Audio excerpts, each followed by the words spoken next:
I threw away the script. I had a whole big long thing that sounded really cool that I was going to present to you today, and I decided, not me. Like, yeah, I could say those things, but those don't come from my heart. I felt really connected this morning, really aligned. I just decided to type out. I don't know if you've ever had this experience where things just kind of pour out of you. That's the experience I had probably an hour and a half ago, and I just poured into what I felt might help you. It's still along the same line of what's holding you back, but it's basically what's held me back and my experience with that. And I can speak about what my experience is without offending anyone, hopefully. But I'm just going to speak from the heart here.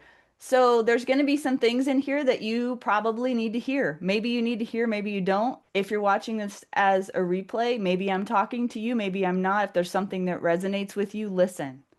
Take note about it. Ask yourself, why does this make me uncomfortable when I hear this? Or is that something I know I need to hear? And really not just hear, but actually take in and feel and ask myself some questions about. If it makes you uncomfortable, good. It probably should. And that is the first step in growth is being uncomfortable. So if you feel a little bit uncomfortable, maybe you're in the right place. As I told you before, there are parts where I'm going to quote scripture. So if you're not interested in that, you don't have to stay. Why is it important that I quote scripture? Well, it's important to me because I could not be where I am today without Christ. As an example of standing in authenticity and standing in the truth, I can't leave him out. That is my experience. And so that's my path. It might not be yours, but I'm just sharing mine during this call. What prompted this switch up was two things. Praying this morning, I've had a ton of people reaching out to me because I did a photo shoot last weekend. No one's even seen the pictures yet, but already people are coming out of the woodwork. And it's really exciting and it's also sad a little bit because I have been shouting from the rooftops for 3 years for people to grow, to wake up, to stand in courage and do what they know they are supposed to do, trying to inspire that in other people. And it's taken me, 2 years of total physical transformation to get anyone's attention. To really get someone's attention, they see somebody that looks really good, and now all of a sudden they're interested. That tells me something. That tells me that as a culture and as a society, we are outcome focused. So outcome focused. And if that's the way that I can reach people, I'm happy to do that. But the truth is, the transformation, the physical outward transformation is a byproduct of the inward transformation that's occurred. The questions I get from people are, these are my top two questions people ask me. They ask me, what exercises are you doing and what are you eating? And inside it makes me sad because they're missing the point.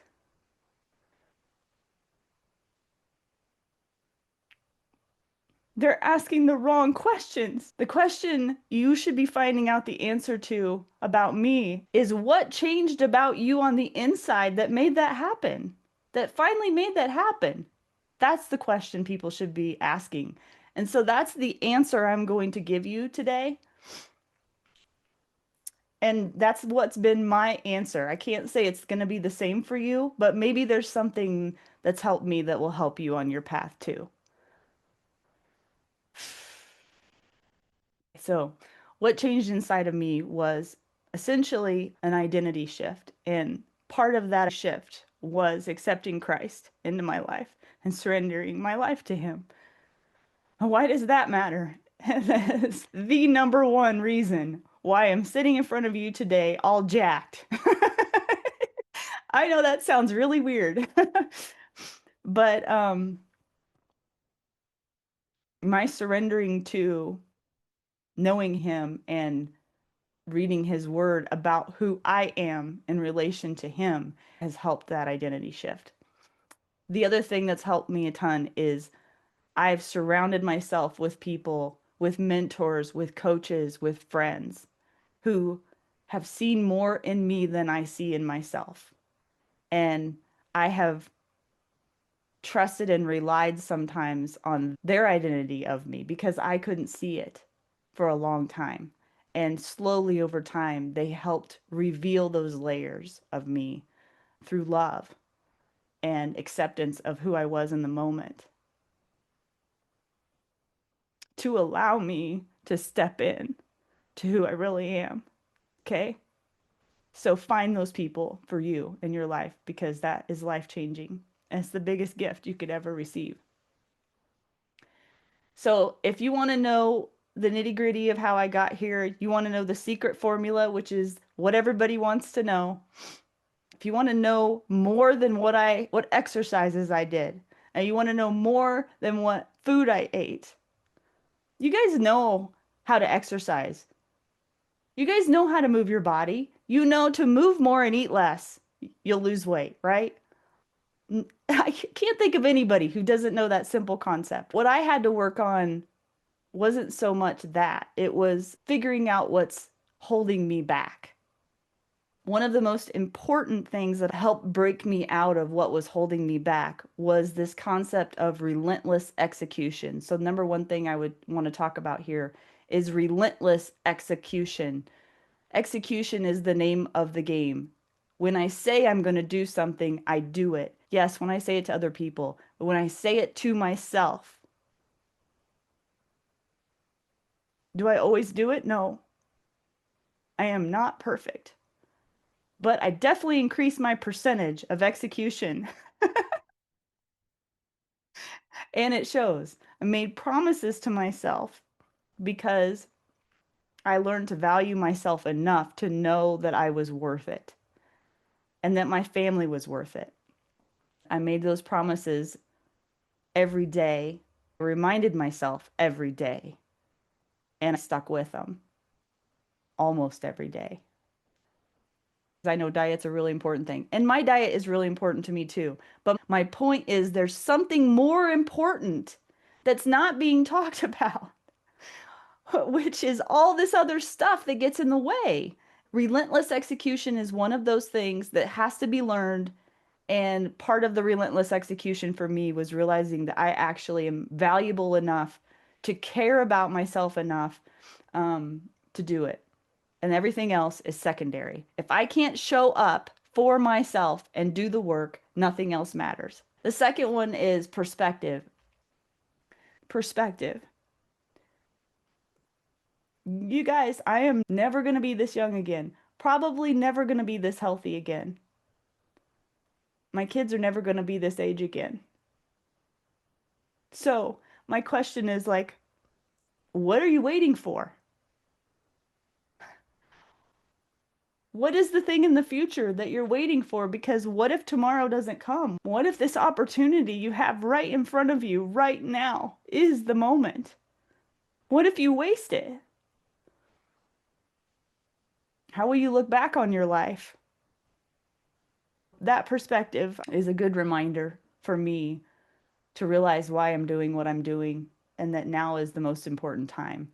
The next thing relates to this, realizing I only have right now in this moment to do what I'm called to do. I don't have the future. I don't know if I have the future. Only God knows that. I can't live in the past. The past is over. And all the crap that happened in the past is there. All the stuff that I learned, all the survival mechanisms that I had, all of the beliefs and the patterns that I got from surviving, I have to explore. I have to acknowledge. First, I have to be aware of before I can change them. But even if I don't do all of that work, I have a choice right now. Every moment is a new opportunity and a new choice. The past is over. The future doesn't exist yet, and it's not promised. I can only make a choice and take back my life right now in this moment. That is all I have. That's all I ever have. Okay. And that is my opportunity. So staying stuck in the past, and I like living in the future. It's fun. I like to dream. I like to set goals. And I do think there's value in that. But living in either the past or the future is an illusion. It's an illusion. It's not reality. So live in the present. Okay. Moving on. When I didn't know what to do, especially in the beginning, because I didn't have quite the identity built up yet. First of all, I told myself these limiting beliefs. Remember the post I had in my group about limiting beliefs? Guys, there's a reason why I say the things I say. It's because I used to be that person and I still struggle with it. The limiting beliefs I had were I'm not an athlete. I've never been an athlete. What makes me think I can be an athlete? I'm in my mid 40s. It's like, there's no way. There's like all the hormone changes and blah, blah, blah. You know? Why do I think that I can do that? Who do I think I am? Right? That one was a big one in my mind. Who do you think you are? And whenever I hear those thoughts in my head, I think to myself, who said that to me? Did somebody say that to me at one point and I chose to believe it? Usually. And then I realize I have a choice in this moment of whether I truly want to believe that anymore. Is that true? When I didn't have the full identity yet of a person that works out, of a person that's healthy, of a person that eats well, a person that shows up, a person that takes care of herself, I would ask myself, what does a person who has that mindset do every day? What does a person who's an athlete do every day? What does a person who has a good self-image do every day? How do they think? What would they do in this moment about this problem or about this obstacle facing them right now? And that would give me a clue as to how to respond differently than how I had just in default mode chosen before. Because choices are very important, and I think realizing there is a choice might be the first step. The most important thing that I work to do every day that I fail at continuously. But man, when I feel really aligned with God, it is a blessing. It is a blessing.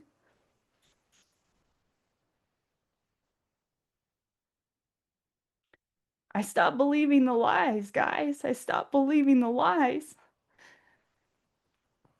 And I got into the Word and I started reading about who God says I am, reminding myself that I am a child of God and I'm meant to shine His greatness and His glory into the world. And if I don't take that opportunity and I don't step into that calling, what a waste.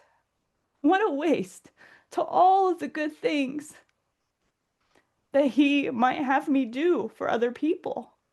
It's almost a selfish thing when I think of it that way. Who do I think I am that I'm so important? Is this about me? You know? So important that I can't acknowledge that my very existence is because of him, you know? So it's hard for me to see the miracles and wonders whenever I am so in my own thoughts and I'm robbing myself and others by staying small. That's what I've learned. It might feel comfortable and cozy, but it is not living. I just decided I was sick of playing small. I want to read a couple of verses to you that are meaningful to me. And the first is Matthew 5. It starts in verse 14. You are the light of the world.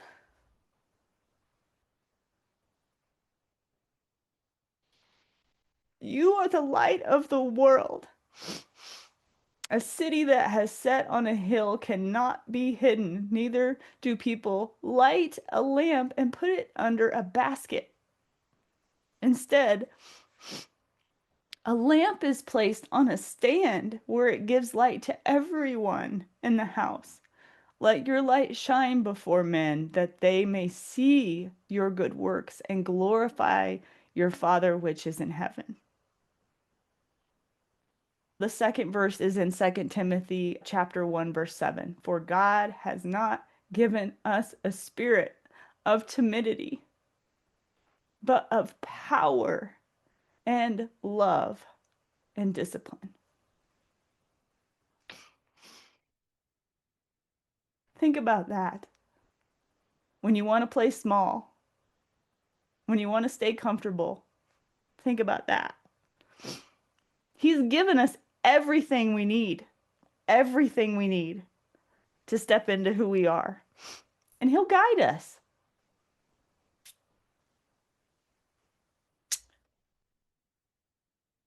Another thing that's really important that I've found on my journey is gratitude. And I'm sure you've heard it a million times over about how important gratitude is.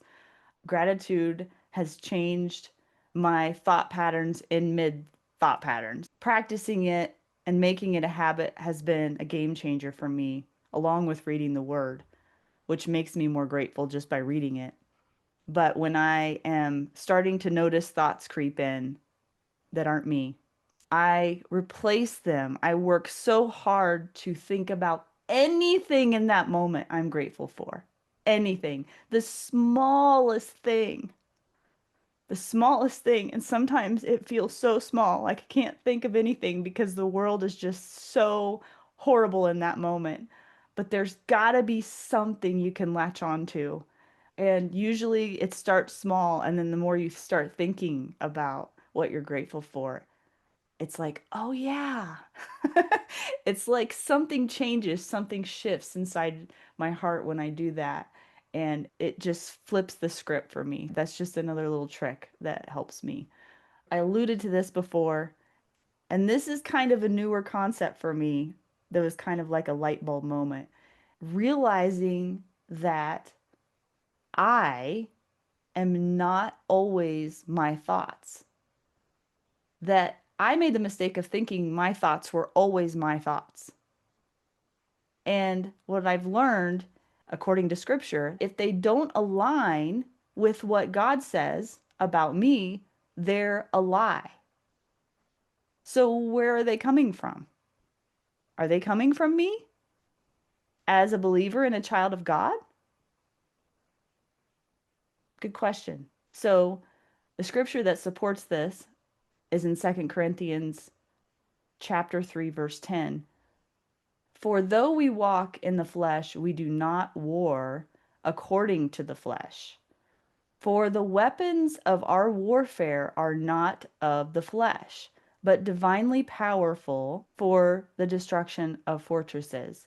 We are destroying speculations and every lofty thing raised up against the knowledge of God, and we are taking every thought captive to the obedience of Christ. You guys have heard that verse before, right? Take every thought captive to the obedience of Christ. And I still struggle sometimes with the application of what that looks like. But I think that gratitude component that I talked about earlier might be a window into that. It might be a good first step into that for me.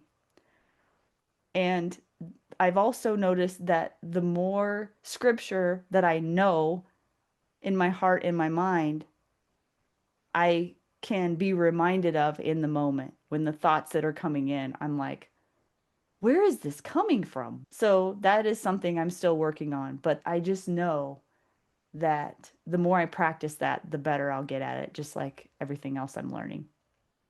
I think that most people don't need more plans. Most people need more action. And if you don't feel like doing the action, do it anyway.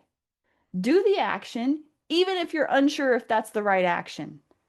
If you're in a good heart posture, if you're doing your best, if you're humble, do something.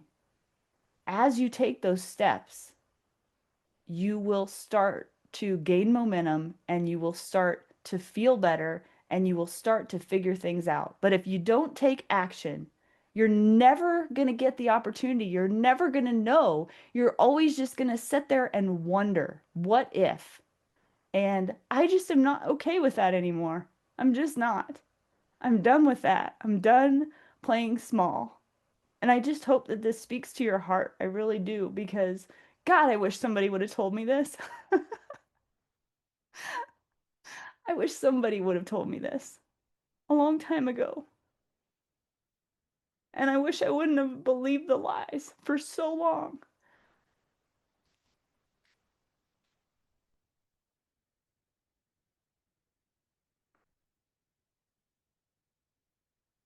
So the question remains,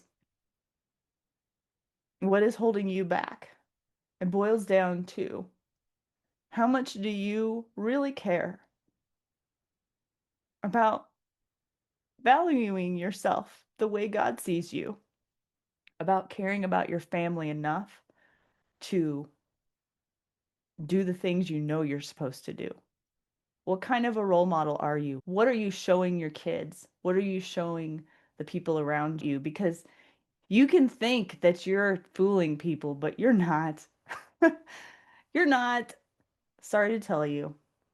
And